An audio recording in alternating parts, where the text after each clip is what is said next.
Hello friends, इस video में मैं डिस्कस करूंगा व्हाट इज मेथड ओवरलोडिंग और मेथड ओवरलोडिंग का यूज हम एप्लीकेशन में कैसे कर सकते हैं इन सी शार्प। जो आपका मेथड और फंक्शन ओवरलोडिंग होता है that is the common way to implement compile time polymorphism in C sharp. तो इसमें हम क्या करते हैं कि एक मेथड का नाम आपका सेम होता है but they have different parameters. जो आपके पैरामीटर होते हैं वो कैसे डिफर कर सकते हैं in terms of numbers, type and order of the parameter. Suppose करो मैंने एक मेथड बना रखा है ऐड, उसके अंदर मैंने इंट और इंट ले रखा है, तो ये वन ऑफ द पैरामीटर हो गया आपका इंट। अगर मैंने अनदर मेथड बना लिया उसके अंदर मैंने इंट और स्ट्रिंग ले लिया, दैट इज अनदर मेथड हो गया। नाउ अब हम एक क्लास डिफाइन करते हैं जिसका नाम होगा method overloading. Public class method overloading. यहां पे हम एक मेथड डिफाइन करेंगे पब्लिक वाइड मेथड, और इसके अंदर हम कोई भी पैरामीटर पास नहीं कर रहे। और यहां पे console dot right invoke first method. अब मैं इसको कॉपी कर लेता हूं और यहां पे मैं पेस्ट कर देता हूं।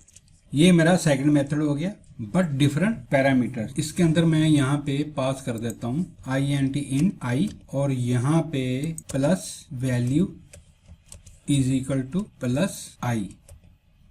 ये मेरा सेकंड मेथड हो गया जिसके अंदर मैंने एक पैरामीटर पास किया है। नेम दोनों का सेम है, इसके अंदर कोई वैल्यू नहीं है, इसके अंदर हमने इंट आई पास किया है। नाउ अब हम एक अनदर मेथड बनाते हैं जिसके अंदर हम स्ट्रिंग पास करेंगे। तो इसको मैं कर लेता हूँ कॉपी और यहाँ पे मैं कर देता हूँ पेस्ट, और यहाँ पे आ जाएगा आपका स्ट्रिंग और यहाँ पे str स्ट्रिंग। ये आपका पैरामीटर हो, ये आपका सेकंड मेथड हो गया, ये आपका थर्ड मेथड हो गया। डिफरेंशिएट करने के लिए बोल रहा हूँ मैं, और यहाँ पे वैल्यू str।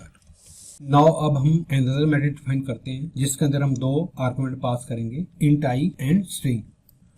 तो यहाँ पे मैं पास करूंगा इंट आई कॉमा str, और यहाँ पे मैं इसकी वैल्यू दे दूंगा 0 एंड स्ट्रिंग वैल्यू, और यहाँ पे आर्गुमेंट पास करूंगा 1 कॉमा। जो मेरा फर्स्ट आर्गुमेंट होगा वो क्या होगा आपका आई होगा, और जो सेकंड आर्गुमेंट होगा वो मेरा क्या होगा str होगा। यहाँ पे थर्ड कर देता हूँ, यहाँ पे फोर्थ।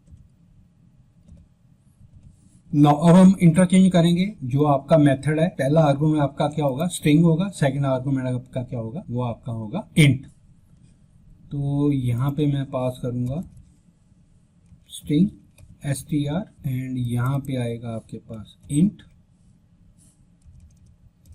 आई। तो यहाँ पे मैं str string value which is 0 and value represent integer value, तो यहाँ पे मैं पास करूंगा str और यहाँ पे पास करूंगा मैं आई। तो इस केस में हमारे पास क्या मेथड एक है लेकिन डिफरेंट पैरामीटर हमने उसके अंदर पास कर रखे हैं, तो उसके अकॉर्डिंगली वो उसको कॉल करेगा। तो यहाँ पे मैं इसको कर लेता हूँ कॉपी, और ये मेरी क्या है क्लास है, और इस केस में मेथड ओवरलोडिंग डॉट मेथड। यहाँ पे हमने कोई भी आर्गुमेंट पास नहीं किया, तो ये किस मेथड को कॉल करेगा, ये आपके इस मेथड को कॉल करेगा।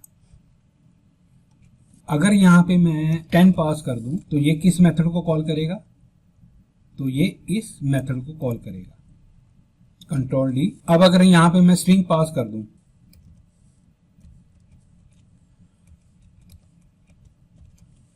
कोडिंग रैग, तो ये किस मेथड को कॉल करेगा, ये इस मेथड को कॉल करेगा। और अगर मैं यहाँ पे 10 कॉमा कोडिंग रैग पास कर दूं तो ये इस मेथड को कॉल करेगा। और अगर मैं यहाँ पे इसको चेंज करके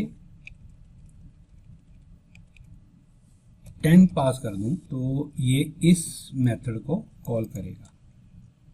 तो जो आपके मेथड कॉल होंगे वो आपके इनपुट पैरामीटर के अकॉर्डिंगली कॉल होंगे। मेथड का नेम सेम है but they have different behaviour. अब मैं इसको कंट्रोल F5 से रन करता हूँ और इसके आउटपुट देखते हैं। तो उसने मेरे को ये output they the. This is called the method overloading in C# and that is part of polymorphism. अगर आपको ये मेरा वीडियो अच्छा लगा हो, kindly like this video, share this video with your friends and comment on this video.